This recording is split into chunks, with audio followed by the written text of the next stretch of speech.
ನಮಸ್ಕಾರ ವೀಕ್ಷಕರೇ, ಗಡಿನಾಡ ಕ್ರಾಂತಿಗೆ ಸ್ವಾಗತ. ನಾನು ರಂಗನಾಥ್. ಇಂದು ವಿಶೇಷ ಸಾಧಿಕೆಯ ಕುರಿತು ಮಾತನಾಡ್ತಾ ಇದ್ದೇನೆ. ಅವರ ಹೆಸರು ದೀಪಿಕಾ ಎನ್ ಬಿದರಿ. ಶ್ರೀಮಂತ ಮನೆತನವಾದ ಬಿದರಿ ಕುಟುಂಬದ ಸೊಸೆ ಇವರು. ವೈಭೋಗದ ಅರಮನೆಯಲ್ಲಿ ರಾಣಿಯಂತೆ ಬದುಕು ಮನ ಬಂದಂತೆ ಕಳೆಯಬಹುದಾಗಿತ್ತು. ಆದರೆ ಸಾಮಾಜಿಕ ಕಳಕಳಿ, ಗ್ರಾಮೀಣ ಪ್ರದೇಶದಲ್ಲಿನ ಶೈಕ್ಷಣಿಕ ಆರ್ಥಿಕ ಅಭಿವೃದ್ಧಿ ಕುಂಠಿತಗೊಳ್ಳುತ್ತಿರುವ ವ್ಯವಸ್ಥೆಗೆ ವಿನೂತನವಾದ ಸೇವೆ ಸಲ್ಲಿಸುವ ಇವರ ವಿವೇಚನೆ ಮೆಚ್ಚುವಂಥದ್ದು. ಹೌದು ವೀಕ್ಷಕರೇ, ಸ್ಪರ್ಧಾತ್ಮಕ ಯುಗದಲ್ಲಿ ನಗರವಾಸಿಗಳು, ಗ್ರಾಮೀಣ ಮಕ್ಕಳು ಕೂಡ ಶ್ರೀಮಂತ ಮಕ್ಕಳೊಂದಿಗೆ ಪೈಪೋಟಿಗೆ ಇಳಿಯಲಿ ಎನ್ನುವ ದೀಪಿಕಾ ಅವರ ಕ್ರಿಯಾತ್ಮಕ ಕಾಯಕ ಶ್ಲಾಘನೀಯ.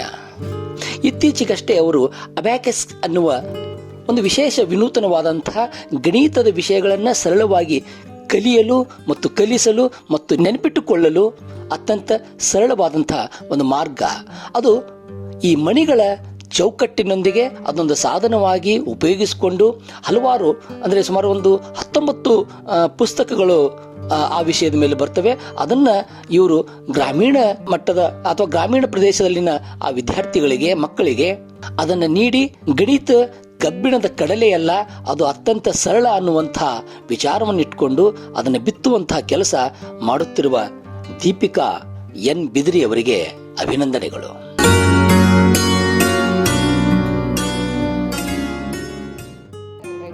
ನಾನು ದೀಪಿಕಾ ನಾಗರಾಜ್ ಬಿದ್ರಿ ಅಂಥೇಳಿ ಲೋಗಾಂವ್ ಗ್ರಾಮದವರು, ಬಿದ್ರಿ ಮನೆತನದ ಸೊಸೆ. ನನಗೆ ಅಬ್ಯಾಕಸ್ ಬಗ್ಗೆ ನಾನು ಕಲ್ತ ಮೇಲೆ ಅದ್ರದ್ದು ಇಂಟ್ರೆಸ್ಟ್ ಆಗಿ ಅದನ್ನು ಸಿಟಿ ಲೆವೆಲಲ್ಲಿ ಹೇಳ್ಕೊತು ಬಂದಮೇಲೆ ಆಮೇಲೆ ನಾನು ಇರೋದು ಪ್ರಾಪರು ಲೋಗಾಂವ್ ಗ್ರಾಮದಲ್ಲಿ. ಆ ಗ್ರಾಮದಲ್ಲಿ ಹಳ್ಳಿ ಪ್ರದೇಶದ ಜನಗಳಿಗೆ ಅಂದರೆ ಅಲ್ಲಿರೋ ವಿದ್ಯಾರ್ಥಿಗಳಿಗೆ ನಾನು ಎಜುಕೇಷನ್ ಕೊಡ್ಕೊತಿರ್ಬೇಕಾದ್ರೆ ಅವಾಗಲ್ಲಿ ಏನಾಗ್ಬಿಟ್ಟೈತಿ, ಈಗಿನ ಎಜುಕೇಷನ್ ಹೆಂಗದ ಅಂತಂದ್ರೆ 1ರಿಂದ 9ನೇ ಮಕ್ಕಳಿಗೆ ಅವ್ರವ್ರ ಏಜಿನ ತಕ್ಕಂಗೆ 1ರಿಂದ 9 ಹೋಗಾಕತ್ತೈತಿ ವಿನಃ ಅವ್ರು ಎಷ್ಟು ಕಲ್ತಾರ ಎಷ್ಟು ಕಲ್ತಿಲ್ಲ ಅನ್ನೋದು ಅದು ಯಾರಿಗೂ ಗೊತ್ತಿಲ್ಲ. ಅಂದರೆ ಈಗ ಶಿಕ್ಷಕರು ಕಲಿಸ್ತಾರಪ್ಪ, ಅದು 1ನೇ ಹುಡುಗ, ಅವನಿಗೆ ಸ್ಟೇಜ್ ಐತಿ 1ನೇ ಇರ್ತಾನೆ, ಈ ಸ್ಟೇಜ್ ಆಗುತ್ತೆ 2ನೇ ಹೋಗ್ತಾನೆ. ಬಟ್ ಅವ ಎಷ್ಟು ಸಾಮರ್ಥ್ಯ ಐತಿ, ಅವನಿಗೆ ಅದ್ರ ತಕ್ಕಂಗೆ ನಾವು ಎಜುಕೇಷನ್ ಕೊಡಾಕತ್ತೀವಿ ಇಲ್ಲೋ, ಅವ ಚಲೋತ್ತೆ ಕಲಿಯಾಕತ್ತನೋ ಇಲ್ಲೋ ಅನ್ನೋದು ಶಿಕ್ಷಕರಿಗೆ ಒಂದು ದೊಡ್ಡ ಪ್ರಶ್ನೆ ಆಗೈತಿ. ಅವ ಕಲೀಲಿಲ್ಲ ಅಂದ್ರೂ ಪಾಸ್ ಮಾಡ್ಬೇಕಂತಾಗೈತಿ. ಈಗ ಹೆಂಗೂ ಗೌರ್ಮೆಂಟ್ ಏನು ಮಾಡಿಬಿಟ್ಟೈತಿ, 1ರಿಂದ 9ನೇ ತರಗತಿವರೆಗೆ ಕಂಪಲ್ಸರಿ ಪಾಸ್ ಮಾಡಲೇಬೇಕು ಅಂತ ಐತಿ. ಆ ಹುಡುಗಗೆ ಮಟ್ಟ ಕಡಿಮೆ ಇದ್ರೂ ಸತಕ ಈಗ ಏನಾದ್ರು ಹೇಳ್ಬೇಕು ಅನ್ನೋದ್ರಾಗ 1 ವರ್ಷ ಮುಗಿದು ಬಿಡ್ತೈತಿ. ಅಷ್ಟು ಕವರ್ ಆಗೈತೋ ಇಲ್ಲ ಅನ್ನೋದು ಶಿಕ್ಷಕರಿಗೆ ಒಂದು ದೊಡ್ಡ ಪ್ರಶ್ನೆ ಆಗೈತಿ. ಆದರೂ 45 ನಿಮಿಷದೊಳಗೆ ಆ ಅವಧಿ ಒಳಗೆ ಎಷ್ಟು ಕವರ್ ಮಾಡಬೇಕು, ಆ ವಿದ್ಯಾರ್ಥಿಗಳಿಗೆ ಅಷ್ಟು ಕವರ್ ಮಾಡಿ ಅವರು ಒಂದು ಸಕ್ಸಸ್ಸನ್ನು ಕಾಣ್ತಾರೆ, ಮಕ್ಕಳನ್ನ ಉನ್ನತ ಮಟ್ಟಕ್ಕೆ ಒಯ್ತಾರೆ. ಅಲ್ಲಿ ಏನಾಗ್ಬಿಟ್ಟೈತಿ, ಸಿಟಿ ಲೆವೆಲಿಗೆ ಕಂಪೇರ್ ಮಾಡಿದ್ರೆ ಹಳ್ಳಿ ಲೆವೆಲಿಗೆ ಸ್ವಲ್ಪ ಕಡಿಮೆ ಎಜುಕೇಷನ್. ಆವಾಗ ನಾನೇನು ಮಾಡಿದೆ, ಈ ಒಂದು ಎಜುಕೇಷನ್ ಅದು ಮಕ್ಕಳಿಗೆ ಏನಾಗ್ಬಿಡುತ್ತೈತಿ, ಈ ಹಿಂಸೆ ಆಗಬಾರ್ದು. ಆ್ಯಕ್ಚುಲಿ ಎಜುಕೇಷನ್ ಅಂದರೆ ಹಿಂಸೆ ಆಗಬಾರ್ದು, ಅದೇನಾಗಬೇಕು, ಆಟ ಆಡ್ಕೊಂಡು ಕಲಿಬೇಕು. ಅದಕ್ಕೆ ಏನು ಮಾಡುತ್ತೆ ಗೌರ್ಮೆಂಟ್, ನಲಿ ಕಲಿ ಅಂತ ಮಾಡ್ಯಾರ. ಆ ನಲಿ ಕಲಿ ಅನ್ನೋ ಒಂದು ಭಾಗವೇ ಈ ಒಂದು ಅಬ್ಯಾಕಸ್ ಅಂಥೇಳಿ. ಇದ್ರ ಒಂದು ಸಾಕಷ್ಟು ಇದ್ರ ಬಗ್ಗೆ ನಾನು ಮಾಹಿತಿಯನ್ನು ಸಂಗ್ರಹಣೆ ಮಾಡಿದ್ದು ಕಲಿಬೇಕು ಅಂತ ಇಂಟ್ರೆಸ್ಟ್ ಮಾಡ್ಕೊಂಡು ನಾನು ಅಬ್ಯಾಕಸ್ ಮಾಡಿ ಮಿನಿಮಮ್ ಒಂದು 7ರಿಂದ 8 ವರ್ಷ ನಾನು ಸಿಟಿ ಲೆವೆಲಲ್ಲಿ ನಡೆಸಿದಾಗ ಅಲ್ಲಿ ರಿಸಲ್ಟ್ ಆದಮೇಲೆ ಯಾಕೆ ನಾ ಹಳ್ಳಿ ಊರೊಳಗೆ ಬಂದು ಮಾಡಾಗ ಆ ಶಿಕ್ಷಕರು ಮಾಡೋದು ಏನು ಮೇಡಮ್ ಅವ್ರ ಕಲಿತಾರ ಮಾಡ್ತಾರಂತ, ಯಾಕೆ ಕಲಿಬಾರ್ದು ಇವ್ರಿಗೆ ಹೆಂಗೆ ನಾ ಟ್ರೈ ಮಾಡಬಾರ್ದು ಅಂಥೇಳಿ ಗ್ರಾಮೀಣ ಮಟ್ಟ ಮೊದಲು ನಾನೇ ಹೋಗ್ಬಿಟ್ಟು ಅಬ್ಯಾಕಸ್ ಕಲ್ಸಕ್ಕೆ ಶುರು ಮಾಡಿದ್ನಿ. ಅವಾಗ 1ರಿಂದ 8ನೇ ವಿದ್ಯಾರ್ಥಿಗಳಿಗೆ ಕಂಟಿನ್ಯೂಸ್ ಅಬ್ಯಾಕಸನ್ನು ಎಲ್ಲ ಕ್ಲಾಸಿಗೆ ಮಾಡಿದ್ಮೇಲೆ ನಿಜ ಹೇಳ್ತೀನಿ ರೀ, ಕಡಿಮೆ ಮಟ್ಟದಿದ್ದ ರಿಸಲ್ಟ ಆ ವರ್ಷ ನೆಕ್ಸ್ಟ್ ಇಯರ್ಗೆ ಫುಲ್ ಡಬಲ್ ಆಗಿ ಹೋಗ್ಬಿಡ್ತು ನನಗೆ. ಅವಾಗ ಖುಷಿ ಬಂದ್ಬಿಡ್ತು, ಇಂಟ್ರೆಸ್ಟ್ ಬರೋಕ್ಕೆ ಶುರು ಆಯಿತು. ಇವ್ರನ್ನ ಯಾಕೆ ನಾ ಮಾಡಬಾರ್ದು ಅಂಥೇಳಿ ಅಲ್ಲೇ ಶುರು ಮಾಡಿದ್ನಿ. ಒಂದು 3-4 ವರ್ಷ ಮಾಡಿದ್ಮೇಲೆ ರಿಸಲ್ಟ್ ಸಕ್ಸಸ್ಫುಲ್ ಆಯಿತು. ಹೆಚ್ಚಿನ ಮಟ್ಟಿಗೆ ಸಿಟಿ ಲೆವೆಲಿಗೆ ಮತ್ತು ಹಳ್ಳಿ ಲೆವೆಲಿಗೆ ಕಂಪೇರ್ ಮಾಡಿದಾಗ ಈಕ್ವಲ್ ಬರೋಕತ್ತು. ಇನ್ನೂ ಹಳ್ಳಿ ಲೆವೆಲ್ ಜನನೇ ಇನ್ನೂ ಜಾಸ್ತಿ ಅದ್ರ ಬಗ್ಗೆ ಇಂಟ್ರೆಸ್ಟ್ ಕೊಟ್ಟು ರ್ಯಾಂಕ್ ಬರೋಕ್ಕೆ ಶುರು ಆದ್ರೆ ಅವಾಗ ನನಗೆ ಭಾಳ ಇಂಟ್ರೆಸ್ಟ್ ಬರೋಕತ್ತು. ಯಾಕೆ ನಾ ಇದನ್ನು ಮಾಡಬಾರ್ದು ಸ್ವಂತ ಅಂತ ಯೋಚನೆ ಮಾಡಿ ಈ ಒಂದು ಅಬ್ಯಾಕಸ್ ಬುಕ್ನ ಸತತವಾಗಿ 3 ವರ್ಷ ಕೂತ್ಕೊಂಡು ಈ ಒಂದು 19 ಬುಕ್ಕನ್ನು 9 ಲೆವೆಲ್ ರೆಡಿ ಮಾಡಿ, ಈ ಸ್ಫೂರ್ತಿನೇ ನನಗೆ ಆ ಗ್ರಾಮೀಣ ಪ್ರದೇಶ ಮಕ್ಕಳಿಗೆನಿಂದನೇ ಬಂದು ಇವತ್ತೊಂದು 19 ಬುಕ್ ಮಾಡಿ ಒಂದು ಸಕ್ಸಸ್ಸಿಗೆ ಇವತ್ತು ಕಾರಣ ಆಗತ್ತೈತಿ. ಅದಕ್ಕೊಂದು ದೊಡ್ಡ ಗ್ರ್ಯಾಂಡ್ ಓಪನಿಂಗ್ ನಾನು ಇವತ್ತು ಇಟ್ಕೊಂಡಿದ್ದೀನಿ. ಸೊ ನನಗೆ ಭಾಳ ಖುಷಿ ಐತಿ ಇದ್ರ ಬಗ್ಗೆ ಹೇಳೋಕೆ, ಭಾಳ ಹೆಮ್ಮೆನೂ ಅನ್ನಿಸ್ತೈತಿ. ಯಾಕಂದ್ರೆ ಸಮಾಜಕ್ಕೆ ನಾವು ಯಾವತ್ತೂ ಒಂದು ಕೊಡುಗೆ ಕೊಡಬೇಕಂತಿತ್ತು. ಅದಕ್ಕೆ ಆ ಸಮಾಜದಲ್ಲಿ ಮೇನ್ ನಮಗೆ ಬೇಕಾಗಿದ್ದೆ ಮಕ್ಕಳು. ಆ ಮಕ್ಕಳಿಂದನೇ ನನಗೆ ಈ ಇಡೀ ಸಮಾಜವನ್ನು ಬೆಳಿತೈತೆ ಅನ್ನೋದು. ಇದು ಒಂದು ಬ್ರೀಫ್ ಎಕ್ಸ್ಪ್ಲೇನ್ ಮಾಡ್ತೀನಿ, ಅಬ್ಯಾಕಸ್ ಅಂದರೆ ಏನು ಅಂಥೇಳಿ. ಈ ಅಬ್ಯಾಕಸ್ ಅನ್ನೋದು ಲ್ಯಾಂಗ್ವೇಜ್ ಅಲ್ಲ, ಇದು ಒಂದು ಬ್ರೈನ್ ಆಕ್ಟಿವೇಶನ್ ವರ್ಕ್, ಎಲ್ಲ ನ್ಯೂರಾನ್ಗಳನ್ನು ಆಕ್ಟಿವ್ ಮಾಡುವಂಥದ್ದು ಒಂದು ಕೆಲಸ. ಈ ಅಬ್ಯಾಕಸ್ ಅನ್ನೋದು ನಾವು ಆಟ ಆಡ್ತಾ ಒಂದು ಬುದ್ಧಿ ಮಟ್ಟಗಳನ್ನು ಆಕ್ಟಿವ್ ಮಾಡ್ತಾ, ನರ್ವ್ಗಳನ್ನು ಆಕ್ಟಿವ್ ಮಾಡುವಂಥ ಕೆಲಸ. ಇದನ್ನು ಅಬ್ಯಾಕಸ್ ಕಲಿದ್ರಿಂದ ಅದಕ್ಕೆ ಯಾವುದೇ ಸಬ್ಜೆಕ್ಟ್ ಹಾಕಿದರೂ ಕೂಡ ಇಮಿಡಿಯೇಟ್ಲಿ ಕ್ಯಾಪ್ಚರ್ ಆಗುತ್ತೆ. ಸೊ ಆ ಸಂದರ್ಭ ಯಾವುದ್ಯಾವುದಪ್ಪ ಅಂದರೆ ಏಜ್ 3ರಿಂದ 14 ವರ್ಷ, ಆವಾಗ ಬ್ರೈನ್ ಡೆವಲಪ್ ಮಾಡುವಂಥ ಕೆಲಸ ನಡೀತಿರ್ತೈತಿ. ಅವಾಗ ಏನು ಮಾಡ್ತೀನಿ, ನೀವು ಏನೇ ಹಾಕಿದರೂ ಕೂಡ ಮಕ್ಕಳು ಇಮಿಡಿಯೇಟ್ಲಿ ಕ್ಯಾಪ್ಚರ್ ಮಾಡ್ತಿರ್ತಾರೆ. ಉದಾಹರಣೆ ಹೇಳ್ತೀನಿ, ಈಗ ಅಜ್ಜಿಗಳು ಇರ್ತಾರಂತ ತಿಳ್ಕೊಡ್ರಿ. ಆ ಅಜ್ಜಿಗಳು ಏನು ಮಾಡಿಬಿಡ್ತಾರ, ಅವ್ರಿಗೆ ಹಿಂದೆ ಏನು ಆಗೈತಲ್ಲ ಅನ್ನೋದು ಎಲ್ಲ ನೆನಪಿರ್ತೈತೆ ಅವ್ರಿಗೆ ಪಕ್ಕ. ಬಟ್ ಒಂದು ವಾರದ ಹಿಂದೆ ಏನು ಆಗೈತಿ ಅನ್ನೋದು ಗೊತ್ತಿರಂಗಿಲ್ಲ. ಯಾಕಂದ್ರೆ ನಮ್ಮ ಬ್ರೈನ್ ಒಳಗೆ 2 ಥರ ಮೆಮ್ರಿ ಇರ್ತವೆ, ಒಂದು ಟೆಂಪ್ರವರಿ ಮೆಮ್ರಿ, ಒಂದು ಪರ್ಮನೆಂಟ್ ಮೆಮ್ರಿ ಅಂಥೇಳಿ. ಆ ಟೆಂಪ್ರವರಿ ಮೆಮ್ರಿ ಇದ್ದಿದ್ದು ಈ ಅಜ್ಜಿ ಆದ ಏಜಿಗೆ, ಅದೇ ಪರ್ಮನೆಂಟ್ ಮೆಮ್ರಿ ಇದ್ದಿದ್ದು ಸಣ್ಣ ವಯಸ್ಸಲ್ಲಿ ಇರುವಂಥದ್ದು. ಆ ಸಣ್ಣ ವಯಸ್ಸಲ್ಲಿದ್ದಾಗ ಏನು ಹಾಕ್ತೀವಲ್ಲ ಅದೆಲ್ಲ ಕ್ಯಾಪ್ಚರ್ ಮಾಡುವಂಥ ಕೆಪಾಸಿಟಿ ಅವಾಗಿರುತ್ತೆ. ಈಗ ಮುಂದೆ ಏಜ್ ಹಾಕೊಂಡು ಟೆಂಪ್ರವರಿ ಹಾಕೋತ ಹೋಗುತ್ತೆ. ನಿಮ್ಗೆ ಉದಾಹರಣೆ, ನಿಮ್ಮ ಮನೆ ಎಲ್ಲದ ಅಂದ್ಕೊಳ್ಳಿ ಇಮಿಡಿಯೇಟ್ಲಿ ಇಮ್ಯಾಜಿನ್ ಮಾಡ್ಕೋತೀರಿ, ನಮ್ಮ ಮನೆ ನಿಮ್ಮ ಕಣ್ಣಲ್ಲಿ ಬರುತ್ತೆ, ಅದು ಹೌದು ನಮ್ಮ ಮನೆ ಹಿಂಗೈತಿ, ದಾರಿನೂ ನೆನಪಾಗ್ಬಿಡ್ತೈತಿ. ಯಾಕದು ಪರ್ಮನೆಂಟ್ ಮೆಮ್ರಿ. ಮುಂದೆ ದೊಡ್ಡದಾಗುತ್ತೆ ಏನಾಗುತ್ತೆ, ಅದು ಟೆಂಪ್ರವರಿ ಹಾಕೋತ ಹೋಗುತ್ತೆ. ಹಾಗಾಗಿ ಆ ಸಣ್ಣ ವಯಸ್ಸಲ್ಲೇ ನಾವೇನು ಮಾಡ್ತೀವಿ, ಅಬ್ಯಾಕಸ್ ಅನ್ನೋದನ್ನು ಕಲಿಸಿ ಆ ನರ್ವ್ ಆ್ಯಕ್ಟಿವೇಶನ್ಗಳನ್ನು ಮಾಡಿ ಬೇರೆ ಎಲ್ಲ ಸಬ್ಜೆಕ್ಟ್ಗಳನ್ನು ಇಮಿಡಿಯೇಟ್ಲಿ ಕ್ಯಾಪ್ಚರ್ ಮಾಡುವಂಥ ಕೆಪಾಸಿಟಿನ ನಾವು ಕಲಿಸ್ಕೊಡ್ತೀವಿ. ಈ ಉದಾಹರಣೆ, ಏನಾದರೂ ದಾರ್ಯಾಗ ಹೋಗ್ಬೇಕಾದ್ರೆ ಏನಾರು ಒಂದು ತುಳಿದ್ರಿ ಅಂತಂದ್ರೆ ಅದು ಬ್ರೈನಿಗೆ ಕನೆಕ್ಷನ್ ಹೋಗುತ್ತೆ, ಅಥವಾ ಏನಾರು ತಿಂದ್ರಿ ಟೇಸ್ಟ್ ಮಾಡ್ತೀರ ಅದು ಇಮಿಡಿಯೇಟ್ಲಿ ಕನೆಕ್ಷನ್ ಬ್ರೈನಿಗೆ ಹೋಗುತ್ತೆ. ಏನೇ ಕೆಲಸ ಮಾಡಿದ್ರು ಬ್ರೈನ್ ಇಂಪಾರ್ಟೆಂಟ್. ಸೊ ಹಾಗಾಗಿ ಆ ಬ್ರೈನ್ ಕೆಲಸ ಮಾಡೋದು, ಅದಕ್ಕೆ ನಾನು ಕಂಪ್ನಿ ಹೆಸರು ಏನಿಟ್ಟಿದ್ದೀವಿ, ಬ್ರೇವ್ ಆ್ಯಂಡ್ ಬ್ರೈನಿ ಅಂಥೇಳಿ. ಆ ಒಂದು ಮಟ್ಟದ ಬ್ರೈನಿನ ಮಟ್ಟದ ಕೆಲಸಗಳನ್ನು ಜಾಸ್ತಿ ಆ್ಯಕ್ಟಿವೇಶನ್ ಮಾಡುವಂಥ ಕೆಲಸ ನಾವು ಮಾಡ್ತೀವಿ. ಇದರಲ್ಲಿ ಲರ್ನಿಂಗ್ ಕೆಪಾಸಿಟಿ ಜಾಸ್ತಿ ಆಗುತ್ತಾ, ಕಾನ್ಸಂಟ್ರೇಷನ್ ಜಾಸ್ತಿ ಆಗುತ್ತಾ, ಆಮೇಲೆ ಆ್ಯಕ್ಟಿವೇಶನ್ ಆಗುತ್ತಾ, ಸೆಲ್ಫ್ ಕಾನ್ಫಿಡೆನ್ಸ್ ಬರುತ್ತಾ, ಹಿಂಗೆ ಸಾಕಷ್ಟು ವೆರೈಟಿಗಳಂಥ ಒಂದು ಪವರನ್ನು ಬ್ರೈನಿಗೆ ಕೊಡುವಂಥ ಕೆಲಸ ಈ ಅಬ್ಯಾಕಸ್ಸನ್ನು ಕ್ಲಾಸಸ್ ಮಾಡ್ತಾರೆ. ಇದು ಮಾಡೋದರಿಂದ ಮಕ್ಕಳು ಆ್ಯಕ್ಟಿವ್ ಆಗ್ತಾರೆ, ಆ್ಯಕ್ಟಿವಾಗಿ ಎಲ್ಲ ಕೆಲಸಗಳನ್ನು ಮಾಡ್ತಾರೆ. ಯಾವುದೇ ರೀತಿಯಿಂದನೂ ಅವರು ಫಾಲ್ಟನ್ನು ಮಾಡೋಕ್ಕೆ ಚಾನ್ಸೇ ಇಲ್ಲ. ಎಷ್ಟೇ ಡಿಸ್ಟರ್ಬೆನ್ಸ್ ಇದ್ದರೂ ಕೂಡ ಅಂಥ ಮಕ್ಕಳು ಆ್ಯಕ್ಟಿವ್ ಆಗಿರ್ತಾರೆ. ಈಗ ಬೇರೆ ಮಕ್ಕಳಿಗೆ ಕಂಪೇರ್ ಮಾಡಿದ್ರೆ ಅಬ್ಯಾಕಸ್ ಮಕ್ಕಳು ಈ ಲೆವೆಲಿಗೆ ಇರ್ತಾರೆ. ಅಂದರೆ ಎಲ್ಲ ಕಾಂಪಿಟೇಟಿವ್ ಎಕ್ಸಾಮ್ದೊಳಗೆ ರ್ಯಾಂಕ್ಸ್ ಇರ್ತಾರೆ. ಈಗಂತರೂ ಕ್ಯಾಲ್ಕುಲೇಟರ್ ಅಂತರೂ ಎಲ್ಲಿ ಯೂಸ್ ಮಾಡುವಂಗಿಲ್ಲ. ನಾವು ಒಂದು ಹ್ಯೂಮನ್ ಕ್ಯಾಲ್ಕುಲೇಟರ್ನ ರೆಡಿ ಮಾಡ್ತೀವಿ. ವಿದ್ಯಾರ್ಥಿಗಳೇ ಒಂದು ಹ್ಯೂಮನ್ ಕ್ಯಾಲ್ಕುಲೇಟರ್ ಆಗಬೇಕು. ಆ ಥರ ವಿದ್ಯಾರ್ಥಿಗಳನ್ನ ರೆಡಿ ಮಾಡಿ ನಾವು ಸಮಾಜಕ್ಕೆ ಬಿಡ್ತೀವಿ. ನಾವು ಯಾವುದೇ ಅಲ್ಲಿ ಸಬ್ಜೆಕ್ಟ್ಗಳನ್ನು ಹಾಕಿದರೂ ಕೂಡ ಕ್ಯಾಪ್ಚರ್ ಆಗಿ ಆ ಮಕ್ಕಳ ಬುದ್ಧಿ ಮಟ್ಟ ಜಾಸ್ತಿ ಮಾಡಿ ನಾವು ಅವ್ರನ್ನ ರೆಡಿ ಮಾಡ್ತೀವಿ.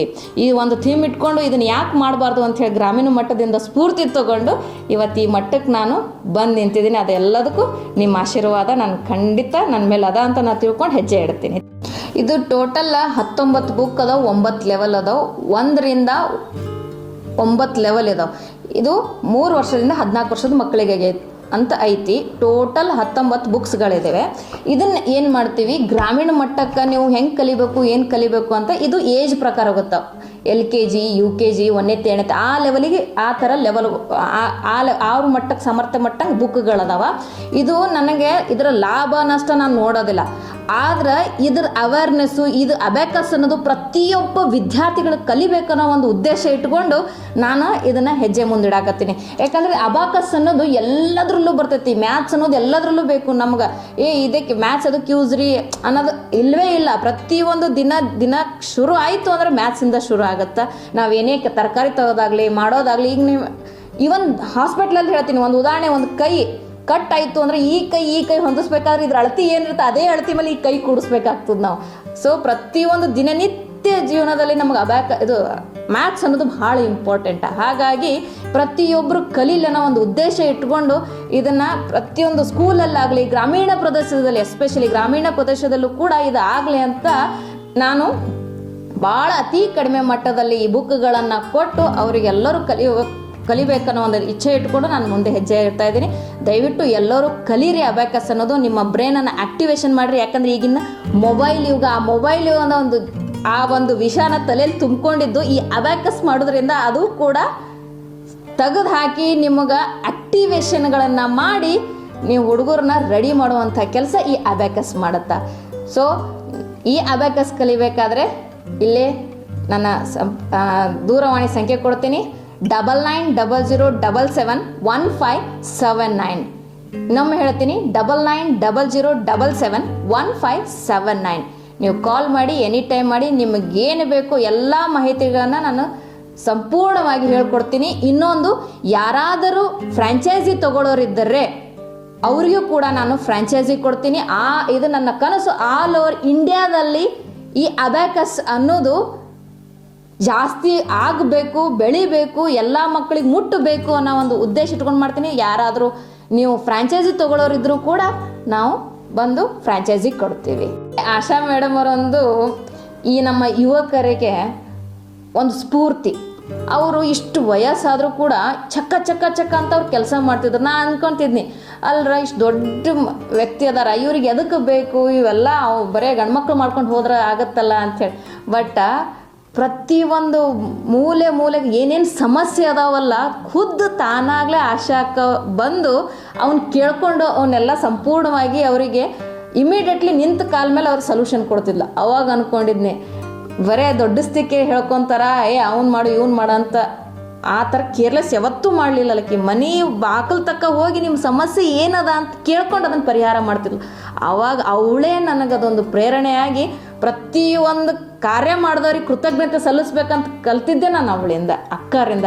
ಆ ಅಕ್ಕರೇ ನನಗೆ ಪ್ರತಿಯೊಂದಕ್ಕೂ ಹೆಂಗೆ ಸಮಸ್ಯೆಗಳು ಬಂದಾಗ ಯಾವ ರೀತಿ ನಿಭಾಯಿಸಬೇಕು, ಎಷ್ಟೇ ಇದನ್ನು ಮಾಡಿದ್ರೆ ಯಾವ ರೀತಿ ಆ್ಯಕ್ಟಿವ್ ಆಗಿರಬೇಕು, ಖಾಲಿ ಕೂಡಬಾರ್ದು, ಒಂದು ಜವಾಬ್ದಾರಿ ಹೊತ್ಕೊಂಡು ಒಂದು ಬಳಕ ಅದಕ್ಕೆ ಪರಿಪೂರ್ಣ ಸೇವೆ ಸಲ್ಲಿಸ್ಬೇಕನ್ನೋ ಒಂದು ನಿಟ್ಟು ನಾನು ಅವ್ರು ನೋಡಿ ಕಲಿತೆ. ನಾನು ಇವತ್ತು ಇದ್ರದ್ದು ಕೆಲಸದವಳು ಅನ್ನೋಕ್ಕಿಂತ ಅವಳು ಒಬ್ಳು ತಾಯಿ ಅಂತ ನಾನು ಹೇಳ್ತೀನಿ. ಎಲ್ಲರೂ ಪ್ರಶ್ನೆ ಮಾಡ್ತಾ ಇದಕ್ಕೆ ಎಲ್ಲಿ ನಿನಗೆ ಟೈಮ್ ಸಿಗ್ತಾವ, ರಗಡೆ ಎಲ್ಲನೂ ಐತಿ, ಇದಕ್ಕೆ ಎಲ್ಲಿ ಟೈಮ್ ಸಿಕ್ತು ನಿನಗೆ, ಅಲ್ಲಿ ಹೋಗ್ತಿ ಇಲ್ಲಿ ಹೋಗ್ತಿ, ಮನೆ ಒಳಗೆ ಯಾರು ಇರಬೇಕು, ಯಾರು ನೋಡ್ಕೋಬೇಕು ಅಂಥೇಳಿ ಒಂದು ಪ್ರಶ್ನೆ ಎಲ್ಲರೂ ಕೇಳ್ತಿದ್ರು. ಅದಕ್ಕೆ ನಾನೇನು ಮಾಡ್ತಿದ್ದೆ, ಮನೆಯೊಳಗೆ ನನಗೆ ಅತ್ತೆ ಮಾವ ಮಮ್ಮಿ ಥರ, ಪಪ್ಪ ಮಮ್ಮಿ ಥರ ನನಗೆ ಅವರಿದ್ದರು. ಅವರು ನಮ್ಮ ಗಂಡ ಎಲ್ಲರೂ ಇದು ಕೊಡ್ತಿದ್ರು ನನಗೆ, ಪರಿಪೂರ್ಣ ನನಗೆ ಸಹಾಯ ಮಾಡ್ತಿದ್ರು. ಅದನ್ನು ಮಾಡು ಇದನ್ನು ಮಾಡು ಅಂತ ಸ್ಕೋಪ್ ಕೊಡ್ತಿದ್ರು. ಮಾಡಬೇಕು ಅಂದ್ರೆ ನಮ್ಮ ಹೆಣ್ಮಕ್ಳಿಗೆ ಒಂದು ದೊಡ್ಡ ಜವಾಬ್ದಾರಿ ಏನಂದ್ರೆ ಮನಿ ಮಾಡ್ಕೊಂಡು ಇದನ್ನು ಮಾಡಬೇಕು. ಆದರೂ ಕೂಡ ನಾ ಮನಿ ಮಾಡ್ತಾ ಒಂದೊಂದು ಸಲ ನನಗೆ ಅನಿವಾರ್ಯ ಆಗುತ್ತಾ ಮನೆ ಬಿಟ್ಟು ಹೋಗಬೇಕಾಗುತ್ತಾ. ಹೋಗಿ ಬುಕ್ಗಳನ್ನು ಟೈಪ್ ಮಾಡಿಸೋದಾಗಲಿ ಕಳಿಸೋದಾಗಲಿ ಎಲ್ಲ ವ್ಯವಹಾರಗಳು ಮಾಡ್ಬೇಕಾರೆ ನನ್ನ ಉಪಸ್ಥಿತಿ ಒಳಗೆ ನನ್ನ ಕನ್ನವ, ನಾವೇನು ಕೆಲಸದವ್ರು ಅಂತ ಹೇಳಿದ್ರೆ ಆ ಕನ್ನವ ಅಲ್ಲಿ ಇದ್ದು ನನ್ನ ಏನೇನು ಕೆಲಸ ಮಾಡ್ತೀನಿ ಎಲ್ಲನೂ ನಮ್ಮ ಅತ್ತೆ ಮಾವನ ನೋಡಿಕೊಂಡು ಎಲ್ಲ ಅವರಿಗೆ ಏನು ಬೇಕು ಏನು ಬೇಡ ಎಲ್ಲನೂ ನನ್ನ ಉಪಸ್ಥಿತಿಗೆ ಅವಳು ಮಾಡಿ ನನಗೆ ಇವತ್ತು ಹೊರಗೆ ಬಂದು ಈ ಒಂದು 19 ಬುಕ್ ಮಾಡೋಕ್ಕೆ ದೊಡ್ಡ ಕೃತಜ್ಞತೆ ನಾನು ಅವಳಿಗೆ ಸಲ್ಲಿಸ್ತೀನಿ. ಯಾಕಂದ್ರೆ ಆಕೆ ಭಾಳ ಅಂದ್ರೆ ಭಾಳ ಮಾಡ್ತಾಳೆ. ಪ್ರತಿಯೊಬ್ಬರಿಗೂ ಗೊತ್ತು ಆಕೆ ಕನ್ನವ ನಮ್ಮ ಮನೆಯೊಳಗೈತಿ, ಎಲ್ಲರಿಗೂ ಐತೆ. ಅಷ್ಟು ಆಕೆ ಎಲ್ಲರಿಗೂ ಒಂದು ತಾಯಿ ಸ್ಥಾನ ಕೊಟ್ಟು ಎಲ್ಲರನ್ನೂ ತೋರ್ಸಾಳ. ಇನ್ನೊಂದು, ಒಮ್ಮೆ ಈ ಅಬ್ಯಾಕಸ್ ಒಳಗೆ ಏರಿಳಿತ ಆಗ್ತಿತ್ತು, ಒಂದ್ಸಲ ಕಷ್ಟ ಬರ್ತಿತ್ತು, ಒಂದ್ಸಲ ಮಾಡೋಕ್ಕೆ ತೊಂದರೆ ಆಗ್ತಿತ್ತು, ಒಂದ್ಸಲ ಪ್ರಿಂಟಿಂಗ್ ಕೈ ಕೊಡ್ತಿತ್ತು, ಆದಾಗ ಭಾಳ ದುಃಖ ಆಗ್ತಿತ್ತು. ಅತ್ತಿ ಮಾವ ಹೇಳಿದ್ರೆ ಎದಕ್ಕೆ ಮಾಡ್ತೀವಿ ಬಿಡವ, ಯಾಕೆ ಸುಮ್ಮನೆ ಇಷ್ಟೆಲ್ಲ ಮೈ ಮೇಲೆ ಹಾಕ್ಕೊಂಡು ಮಾಡ್ತೀವಿ, ಆರಾಮ್ ಇರ್ಬೇಕಲ್ಲ, ಇಷ್ಟೆಲ್ಲ ಐತಿ ಇಟ್ಕೊಬೇಕಲ್ಲ ಅಂತ ಅನ್ನೋರು. ತಾಯಿ ತಂದೆ ಹೇಳೋಕ್ಕೂ ಅವರಿಗೂ ಹೇಳೋಕ್ಕೂ ಇದು ಮಾಡ್ತಿಲ್ಲ. ಅವ್ರೇನೋ ಯಾಕವ ಸುಮ್ಮನೆ ತ್ರಾಸ ಮಾಡ್ಕೋತಿ, ಸುಮ್ಮನೆ ಇರ್ಬೇಕಂತ ಅವರು ಅನ್ನೋರು. ಅಂಥ ತ್ರಾಸಿದಾಗ ನನಗೆ ಅವಳು ಬಂದಾಗ ಯಾರು ಮುಂದೆ ತೊಡ್ಕೊಳ್ಳಿ ಅಂದಾಗ ಆವಾಗ ತಾಯಿ ಸ್ಥಾನದಾಗ ತೊಡಿ ಕೊಟ್ಟು ನನಗೆ ರಂಬಿಸಿ ನನಗೆ ಇಲ್ರಿ ತಂಗ್ಯಾರ ನಾ ಆಗುತ್ತೆ ನಿಮ್ಮ ಕೈಲಿ ಅಂತೇಳಿ ಧೈರ್ಯ ಕೊಟ್ಟು ಇವತ್ತು ನನ್ನ ತಾಯಿ ಸ್ಥಾನನೂ ಆಕಿ ತುಂಬಿದ್ಲು. ಆಕಿ ಕೆಲಸದವಳು ಅಷ್ಟೇ ಅಲ್ಲ, ನನ್ನ ತಾಯಿ ಅಂತ ನಾ ಹೆಮ್ಮೆಯಿಂದ ಹೇಳ್ಕೊಳಕ್ಕೆ ಇಷ್ಟಪಡ್ತೀನಿ. ಎಲ್ಲ ಮಕ್ಕಳಿಗೆ ಸ್ಕೂಲಿಗೆ ಹೋದಾಗ ಮಕ್ಕಳು ಮಟ್ಟ ಕಡಿಮೆ ಆಗಿತ್ತು, ಮಕ್ಕಳು ಕಡಿಮೆ ಬರಾಕತ್ತಿದ್ರು. ಯಾಕ್ರಿ ಮೇಡಮ್ ಅವ್ರ ಮಕ್ಕಳೆಲ್ಲ ಕಡಿಮೆ ಅದಾರ, ಏನಾಗೈತಿ, ಯಾಕೆ ಎಷ್ಟೋ ಜನ ಬಂದೇ ಇಲ್ಲ ಮೇಡಮ್ ಅವ್ರ? ಇಲ್ಲೆಲ್ಲ ಹಳ್ಳಿ ಏನು ಮಾಡ್ಬಿಡ್ತಾರ, ಹೊಲ್ದಾಗ ಇರ್ತಾರೆ ಜನಗಳು, ಅಲ್ಲಿಂದ ಬರೋಕೆ ಲೇಟ್ ಆಗ್ತದೆ. ಹೊಲ್ದಾಗಿದ್ರೆ ಏನ್ರಿ ಮತ್ತು ಸ್ಕೂಲ್ ಎಲ್ಲಿದ್ರು ಬರಬೇಕಲ್ಲ, ಇದು ಮಾಡ್ಬೇಕಲ್ಲ. ಇಲ್ರಿ ಮೇಡಮ್ ಅಲ್ಲಿ ರಸ್ತೆ ಇಲ್ಲ, ಅಲ್ಲಿ ನೀರು ಬಂದುಬಿಟ್ಟವ, ಅಲ್ಲಿದು ಬರೋಕ್ಕೆ ಮಕ್ಕಳಿಗೆ ಆಗಂಗಿಲ್ಲ, ಅದಕ್ಕೆ ರಿಸ್ಕ್ ಅಂತೇಳಿ ಯಾವ ಮಕ್ಳಿಗೂ ಕಳಿಸಲ್ಲ ಅಂತ. ಹಂಗೆ ಅಂದ ತಕ್ಷಣ ನೋಡೋಣ ಅಂತೇಳಿ ಆ ಜಾಗಕ್ಕೆ ಹೋದ್ರೆ ಹಿಂಗೆ ಕೆರೆ ಹರಿಯಾಕತ್ತು ಬಿಟ್ಟೈತಿ, ದೊಡ್ಡದು ಹಿಂಗೆ ನೀರು ಹರಿದು ಹೊಂಟ್ಬಿಟ್ಟೈತಿ. ಅಲ್ಲಿ ಬರೋಕ್ಕೆ ಜಾಗನೇ ಇಲ್ಲ, ಹೋಗೋಕೆ ಜಾಗ ಇಲ್ಲ, ಮಕ್ಕಳು ಎಷ್ಟೋ ಸಲ ಅದ್ರಾಗ ಬಿದ್ದು ಹರಿದು ಹೋಗೋವಂಥ ಚಾನ್ಸಸ್ ಇತ್ತು. ಅದನ್ನ ನೋಡಿ ಗಾಬರಿಯಾಗಿ ಏನು ಮಾಡಿಟ್ಲಿ, ಇಮಿಡಿಯೇಟ್ಲಿ ಅವತ್ತೇ ಆ್ಯಕ್ಷನ್ ತೊಗೊಂಡು ಏನು ಮಾಡಿದೆ, ನಮ್ಮ ಮತಕ್ಷೇತ್ರದ MB ಪಾಟೀಲ್ರ ಹತ್ರ ಹೋಗಿ ಸಾಹೇಬ್ರ ಹತ್ರ ಇದನ್ನು ವಿಡಿಯೋನೆಲ್ಲ ಮಾಡಿಕೊಂಡು ನಾನು ತೋರಿಸಿದೆ. ಸರ್ ಈ ಥರ ಮಕ್ಳಿಗೆ ಬರೋಕ್ಕೆ ತೊಂದರೆ ಆಗಾಕತ್ತೈತಿ, ಈ ಥರ ಮಾಡ್ಬೇಕು. ಅದು ಎಷ್ಟೋ ವರ್ಷದಿಂದ ಆ ರಸ್ತೆನೇ ಆಗಿಲ್ಲ, ಎಷ್ಟೋ ಅಜ್ಜ ಅಜ್ಜಿಗಳು ತಲೆನೇ ಓದೋಕರೆ ಆ ರಸ್ತೆನೇ ಆಗಿರಲಿಲ್ಲ. ಅದಕ್ಕೆ ಆ ವಿಡಿಯೋನ ಕರೆಕ್ಟಾಗಿ ಮಾಡ್ಕೊಂಡು ಹೋಗಿ ಸಾಹೇಬ್ರಿಗೆ ತೋರಿಸಿದೆ. ಸಾಹೇಬ್ರ ನನಗೆ ಹಿಂಗೆ ಪರಿಸ್ಥಿತಿ ಐತಿ, ಮಕ್ಳಿಗೆ ತೊಂದರೆ ಆಗಾಕತ್ತೈತಿ, ಅದಕ್ಕೆ ಇಂಥವು ಏನು ಇದಕ್ಕೆ ಸಮಸ್ಯೆಗೆ ಪರಿಹಾರ ಅಂತ ಕೇಳಿದಾಗ ಇಮಿಡಿಯೇಟ್ಲಿ ನಿಂತ ತಕ್ಷಣ ಲೋಕೂರೆ ಮತ್ತು ಇವರಿಗೆ ಭೋಸ್ಲೆ ಅವ್ರಿಗೆ ಕರೆಸಿ ಅದನ್ನು ಸ್ಯಾಂಕ್ಷನ್ ಮಾಡಿ ಈಗ ಆಲ್ರೆಡಿ ಅದು ಉದ್ಘಾಟನೆಗೆ ರೆಡಿ ಐತಿ. ಆ ರೋಡ್ ಮಾಡೋಕ್ಕೆ ಸಾಹೇಬ್ರು ನಮ್ಗೆ ಅನುಮತಿ ಕೊಟ್ಟಾರ. ಆ ರೋಡಿಗೆ ಏನೇನು ಬೇಕೆಲ್ಲ ಅನುಕೂಲ ಮಾಡಿಕೊಟ್ಟು ಸಾಹೇಬ್ರಿಂದ ಇವತ್ತು ಆ ರೋಡ್ ಆಗಿ ಈಗ ನಮ್ಮ ಮಕ್ಕಳು ನೆಮ್ಮದಿಯಿಂದ ಸ್ಕೂಲಿಗೆ ಬರಕತ್ತಾರ. ಅದೊಂದು ನನಗೆ ಭಾಳ ಖುಷಿ ಐತಿ. ಸಾಹೇಬ್ರಿಗೆ ಒಂದು ದೊಡ್ಡ ಥ್ಯಾಂಕ್ಸ್ ಹೇಳ್ತೀನಿ MB ಪಾಟೀಲ್ರಿಗೆ.